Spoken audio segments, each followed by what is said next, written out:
Hello friends, मेरा नाम है सैंडी और आप देख रहे हैं ज्ञान विज्ञान।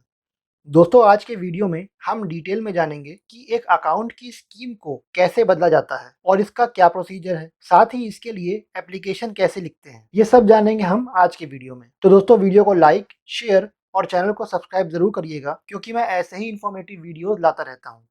तो चलिए स्टार्ट करते हैं। आइए सबसे पहले जानते हैं कि अकाउंट में स्कीम क्या होती है। दोस्तों, आप किसी भी बैंक में जाएं, चाहे वो प्राइवेट हो या सरकारी, और कोई भी अकाउंट खुलवाएं, चाहे वो सेविंग्स अकाउंट हो या करंट अकाउंट, तो ये जान लें कि स्कीम का सिस्टम हर अकाउंट में होता है और इसको बदला भी जा सकता है। अब जैसे आप कोई बचत खाता खुलवाने गए किसी भी बैंक में, तो वहां आपको कई स्कीम्स में खाते मिलेंगे। एग्जाम्पल के तौर पे Jan Dhan scheme, zero balance scheme, normal या regular scheme, super saving scheme, salary scheme या पेंशन स्कीम। इन सभी में आपको खाते मिलेंगे और इसके अलावा भी कई सारी स्कीम्स होती हैं हर बैंक के पास। अब अगर आपने नॉर्मल स्कीम में खाता खुलवाया है, तो अगर आप चाहें तो आप उसको जनधन स्कीम या जीरो बैलेंस स्कीम में बदलवा सकते हैं या किसी और स्कीम में बदलवा सकते हैं। ये सुविधा आपको हर अकाउंट में मिलती है और आप इनको किसी भी खाते में बदलवा सकते हैं। अभी के केस में कोई भी बैंक इस काम के लिए फीस नहीं लेता है और आप इसे फ्री में करवा सकते हैं। इसमें आपका अकाउंट नंबर नहीं बदलता है, वो वही रहता है जो पहले था। आइए अब जानते हैं कि क्या सेविंग्स को करंट अकाउंट में भी बदला जा सकता है। दोस्तों, जैसा कि मैंने पहले बताया है कि आप अपने अकाउंट को एक स्कीम से दूसरी स्कीम में बदल सकते हैं, लेकिन आपके अकाउंट की जो कैटेगरी होती है वो वही रहती है, वो कभी बदलती नहीं है और आप उस कैटेगरी से किसी और कैटेगरी में नहीं जा सकते हैं। अब कई लोगों ने मुझसे कमेंट्स में पूछा कि क्या वो अपने सेविंग्स अकाउंट को करंट अकाउंट में या करंट अकाउंट को सेविंग्स अकाउंट में बदलवा सकते हैं। तो मैं आपको बता दूं कि ऐसा नहीं हो सकता है। आप सेविंग्स अकाउंट की एक स्कीम से दूसरी स्कीम में बदलाव कर सकते हैं या करंट अकाउंट की एक स्कीम से दूसरी स्कीम में बदलाव कर सकते हैं, लेकिन सेविंग्स अकाउंट को करंट अकाउंट में या करंट अकाउंट को सेविंग्स अकाउंट में नहीं बदल सकते हैं।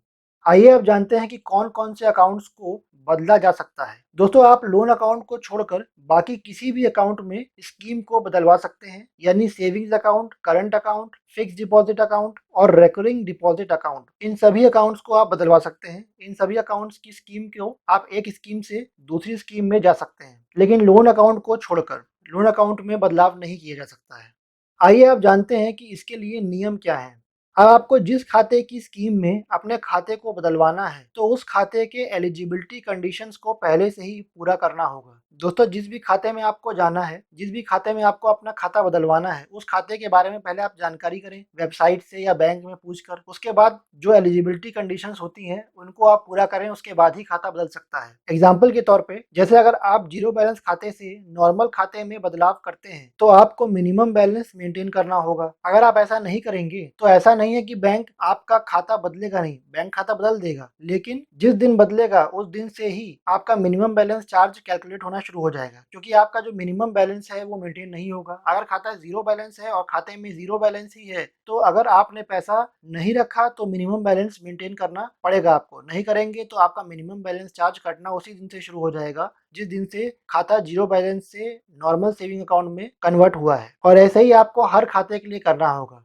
आइए अब जानते हैं कि इसका क्या प्रोसीजर है। दोस्तों, जब भी आपको अपने खाते की स्कीम को बदलवाना होगा, तब आपको सिर्फ एक एप्लीकेशन देनी होगी बैंक में। और वैसे तो केवाईसी डॉक्यूमेंट्स की जरूरत नहीं होती है इसमें, लेकिन अगर बैंक वाले कहें तो आप केवाईसी डॉक्यूमेंट्स भी अटैच कर सकते हैं। एप्लीकेशन आप हिंदी, इंग्लिश या अपने राज्य की रिकॉग्नाइज्ड लैंग्वेज, जैसे गुजरात में गुजराती होती है, तो इनमें आप दे सकते हैं। आइए अब जानते हैं एप्लीकेशन के फॉर्मेट को। दोस्तों, कई लोगों ने मुझसे कमेंट्स में पूछा कि बैंक में एप्लीकेशन कैसे लिखें, तो उनके लिए हिंदी और इंग्लिश दोनों भाषाओं में मैं एप्लीकेशन का फॉर्मेट यहाँ आपको दिखाने जा रहा हूँ। अगर आप इससे भी अच्छी एप्लीकेशन लिख सकते हैं तो अच्छी बात है, आप वही लिखें। बाकी जिन्हें दिक्कत हो वो इस फॉर्मेट को कॉपी कर सकते हैं। बैंक में एप्लीकेशन देने के लिए अगर आपसे लेटर के फॉर्मेट में गलती हो जाए तो परेशान ना हो, बस आप अपनी बात पूरी लिख दें, क्योंकि वही जरूरी है। बैंक वाले आपका फॉर्मेट चेक नहीं करते हैं कि आपको फॉर्मेट आता है कि नहीं आता है लेटर राइटिंग का। आप अपनी बात बस पूरी लिख दें और काम हो जाएगा। आइए हिंदी और इंग्लिश में एप्लीकेशन को एक साथ समझते हैं। यहाँ पर डेट, बैंक का नाम, ब्रांच का नाम और सिटी डालें जिस शहर में वो ब्रांच है। एग्जाम्पल के लिए मैंने स्टेट बैंक ऑफ इंडिया की आजाद नगर ब्रांच को लिया है जो दिल्ली में है।